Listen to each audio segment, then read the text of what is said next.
खबर आप तक। हकीकत जो आपको रखे अपडेट। बात आज इंदिरा गांधी की। आखिर क्यों कहा गया उन्हें गूंगी गुड़िया?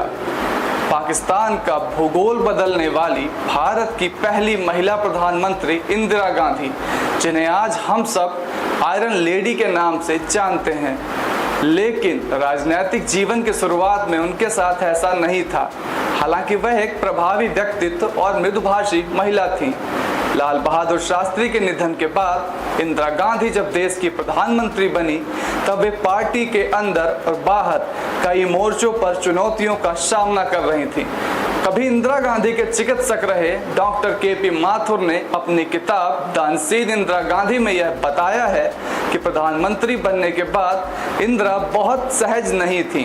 वह 1-2 साल तक काफी परेशान सी रहती थी। भाषण और संसद में वह भाग नहीं लेती थी। बस इंदिरा की इसी असहजता पर विपक्ष हमेशा उन पर हमलावर रहता था। इसलिए तब के प्रखर वक्ता और सोशलिस्ट पार्टी में नेता राम मनोहर लोहिया ने उन्हें गूंगी गुड़िया कहा। अब आइए आगे जानते हैं कैसा रहा गूंगी गुड़िया से लेकर आयरन लेडी बनने तक का उनका सफर। इंदिरा गांधी 1966 से 1970 के बीच लगातार 3 बार देश की बागडोर संभाली। उसके बाद 1980 में दोबारा इस पद पर पहुंच गई। 31 अक्टूबर 1984 को पद पर रहते हुए ही उनकी हत्या हुई थी। किए थे कई क्रांतिकारी फैसले। 1969 में इंदिरा गांधी ने 14 बड़े बैंकों का राष्ट्रीयकरण किया था।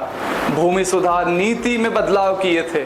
हरित क्रांति को भी बढ़ावा दिया था। पाकिस्तान के 2 टुकड़े करके पाकिस्तान का भूगोल बदलकर बांग्लादेश का निर्माण किया था। सबसे बड़ी बात, 18 मई 1974 में पोखरण में परमाणु परीक्षण करवाकर पूरी दुनिया में भारत की ताकत स्थापित कर दी थी। हालांकि आपातकाल लागू करने का उनका फैसला हमेशा विवादों में रहा।